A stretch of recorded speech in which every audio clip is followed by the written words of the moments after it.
Rebbe, how do we start? Rebbie, my apologies to you. I knew he was going to say that. You did know. You did know. You meet at Michael's Ranch, don't you? And isn't this kind of a regular... Well, the family met at Michael's Ranch Saturday. However, I wasn't there. But there's a family arrangement which we have, which is called Family Day. And the family gets together as much as they possibly can to socialize with one another and to stay in tune with one another. And it's just nice throwing the football around folks at home, no lawyers or managers or agents. Right. No, that's the purpose of it. On it, yeah. You want to get that in, do you, Joe? No managers there. Right. No lawyers. Or lawyers either. Right. Tito, you were part of the special, 23 Jackson Street. That's your hometown. That's the original address. That's correct. Yeah. Who did you sleep with when you were a kid? Jermaine. I slept with Jermaine. Yeah. Yes. Yeah, you probably know him more than you ever wanted to, don't you? And we had triple bunk beds, triple deck, and Marlon and Michael slept together. I slept with Jermaine, and Randy wasn't born yet, so Jackie had his own bed. Jackie, go ahead. I used to get all the showers. All the showers. The droppings, the showers. I get all the showers, you know. I think I know what you mean. You were also you were the athlete of the family. I mean, all the Jacksons are good athletes. I remember from your visit. They're very good athletes. So was Jermaine and Randy. But I played a lot of baseball, and I wanted to be professional. I wanted to be a professional baseball player, and, but I decided to stay with my brothers and continue singing with the brothers. Yeah. Does Randy sleep in his hat? How you doing, my man? Good. The issue of the lawyers and the managers, is this pretty much over for you, Joe? I mean, I read that you went through a time where you had to wonder whether your kids were reporting to you or whether. I mean, did it ever happen that you had to talk with an agent? It never got like that, did it? Yeah, well, like all the kids, when they reach a certain age, they want to do things on their own, all that sort of thing. But one thing I do admire that if there's any advice needed be, they always know the way back to the parents, give some kind of direction. As far as managing the kids, I was there until the contract expired, and from there is directions. And the contract expired, well, there were several contracts, but when did you get out of it in a legal sense? A couple years ago, 85, 4? About 84. Yeah, how'd you feel? I feel great. No, I mean, how'd you feel when that happened? Well, naturally, that you saw some things that was going down that you wouldn't want to happen, but it happened, like separation of the kids and all that, doing different things. But there's nothing you can do but just take it as it comes and feel free to give them advice if they need it. You never had for a moment any doubt that your kids loved you? Oh, yeah, they always did. Because, I'm the one that started it all and worked with them very close. Yeah. It took a father to make a son. Yes, indeed. Yes, indeed. Catherine, now let me just talk about you, Joe, with Catherine. How do you do emotionally? This was the quarterback of the team, and suddenly he had no real legal power over his own family. He really didn't take it that brave like he's saying he did. He would talk to me at night, and he didn't like what was going on, but it was nothing he can do because the children were grown.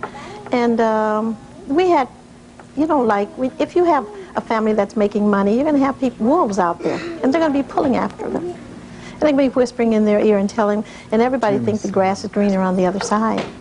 So, you listening, Jermaine? Yes, I am. You know what mother means? Very much. Well, add to this, the whole music community comes down with lawyers and agents, and they know what's good for you.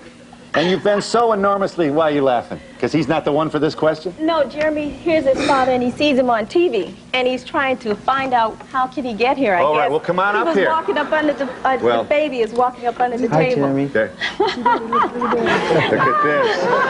We got us another music video here.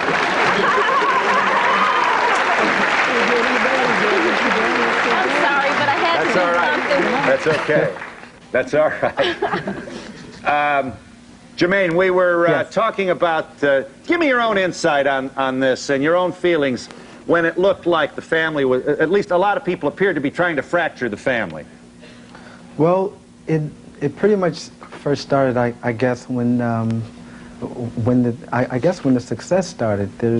We started as a family unit, and there's a lot of people out there, as far as attorneys and accountants, who have done a lot of great things for the family. And also you have what you call the vultures, who come around, who wants to take for their own selfish greed. But I feel within myself, and as well as my brothers and sisters, that we've always had the right upbringing from our mother and father to know the difference from just who's who and being a great judge of character. So we really never let that affect us. I don't see an egomaniac in this family, and that's hard to understand how at least... are you pointing at something?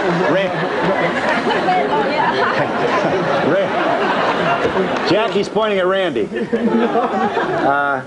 No, there's no self-importance here. That's not true. No, it's not true. Well, tell me. That's not true. We don't have any egomaniacs. That's what I'm saying. In the family. And I'm trying to understand how, because when the kids were growing up, and just before they got ready to come to Motown, I had a real good talk with them, and I told them what they were doing was just another job. It didn't, just because they were in show business, they were going to have a lot of people admiring them and really putting them up on a pedestal. But they're no better than anyone else, and this is how it is. It's like when they do cut their albums and all, it's just another job that they're doing. It's like someone else have to go to the steel mill, or someone drive a truck because they want to. They're singing, and they're just fortunate enough to be in show business.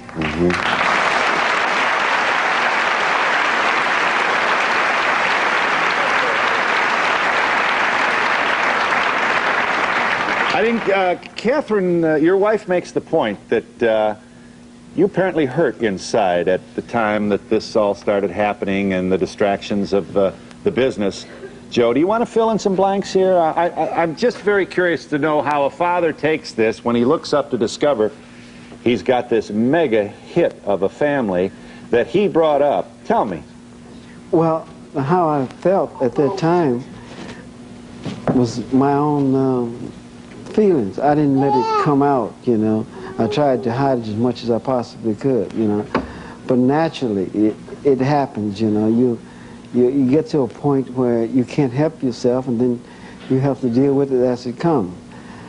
Just like, for instance, the Victory Tour.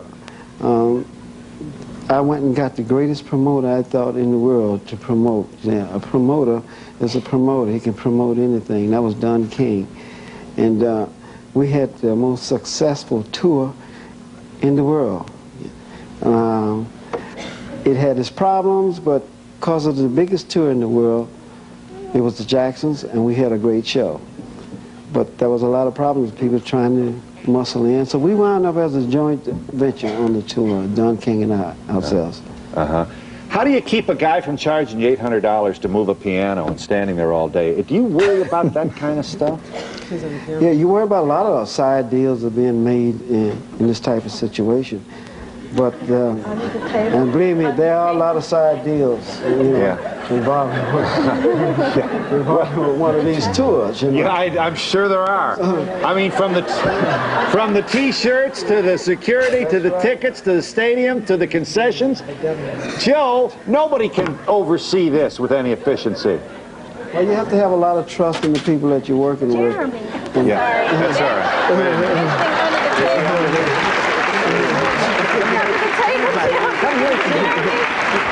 Can you come over here and sit with me? Will you come over here? Jermaine's son. This is Jermaine's son. Hello. Hi, Jeremy. I'm a very famous talk show host.